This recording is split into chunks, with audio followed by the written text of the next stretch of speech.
quiero sentir tu cuerpo juntito al mío, porque mi alma no tiene tiempo sintiendo frío. Si tú lo quieres, me estás acercando un poco. In this problem, let's consider a stereoprismatic beam with the following properties. Length of the beam, 2 meters. Rectangular cross-section with a width of 0.1 meters and height of 0.2 meters. Elastic modulus of steel, 200 gigapascals. Axial load, 100 kilonewtons applied to 0.1 from the top edge of the beam.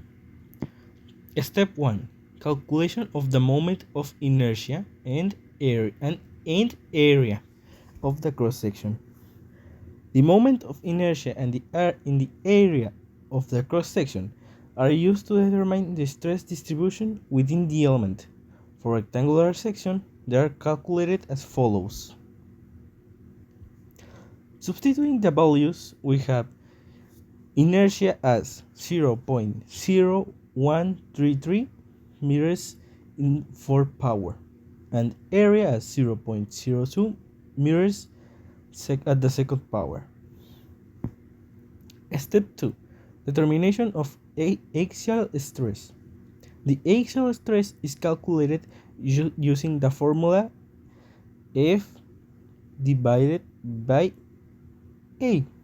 Substituting the values, we have axial stress as 5 megapascals. Step 3. Calculation of the bending moment due to eccentric load. The bending moment due to eccentric load is calculated as the product of the load and the distance from the center of the cross-section to the point of application of the load. So, the formula we see here, where E is the distance from the top edge of the beam to the point of application of the load. In this case, E is equal to 0.1 meters. M, we have the result of the bending moment, or M, as 10 kilonewtons by meter. Step 4. Calculation of maximum bending stress.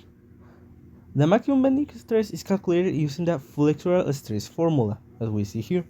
So, substituting the values, we have the result as 75,187 megapascals.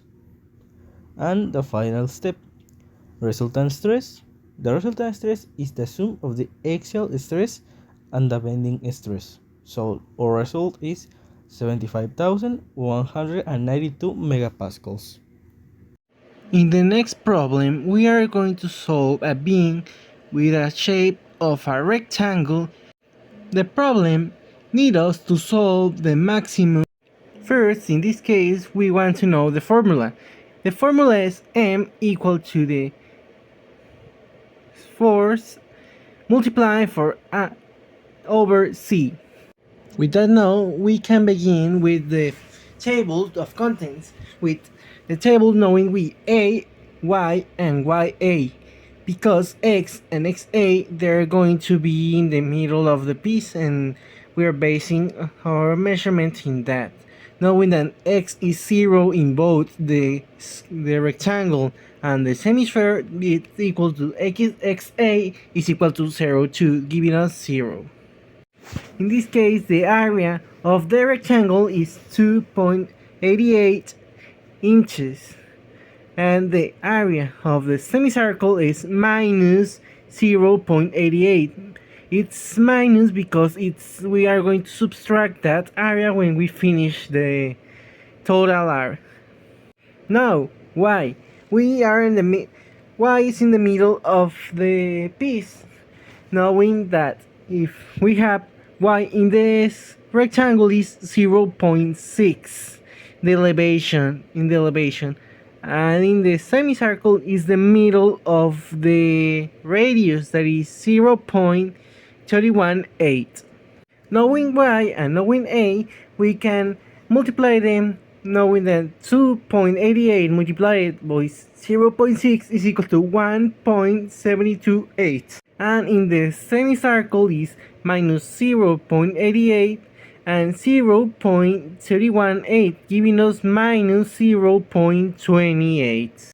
Now we need to add all the a's and all the y's to have the centroid. In A, it's equal to 2. In Y, is equal to 1.448. And we use the formula, the addition of all A y's over all the additions of A, it's equal to 0.724 inches.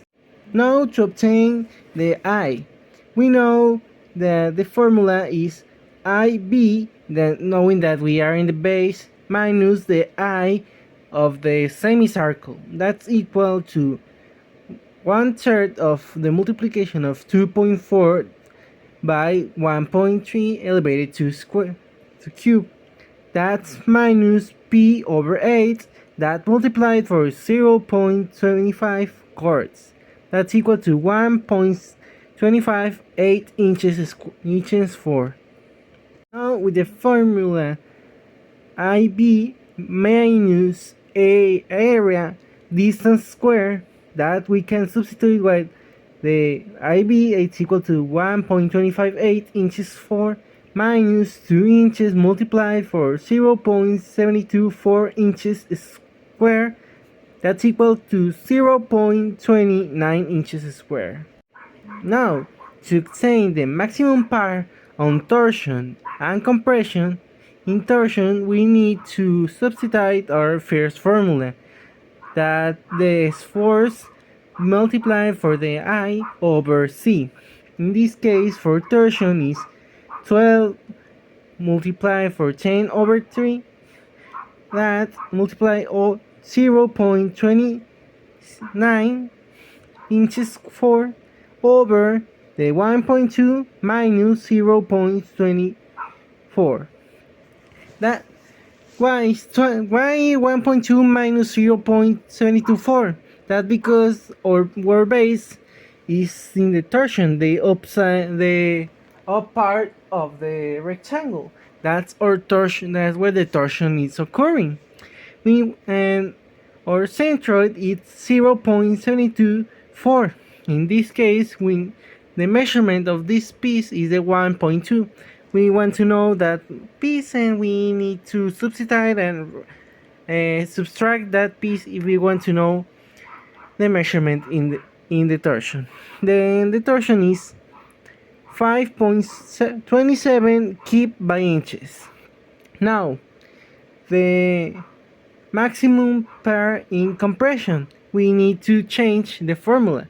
It's 16 by 10 elevated to 3 libras over inches square multiplied for 0.29 over 0.724. In this case, we are calculating the down part of the rectangle. That's giving us the lower part of the rectangle. It's not so complicated to know it, because it's the first piece we measure the centroid, and the final score of that is 4.62 kip inches.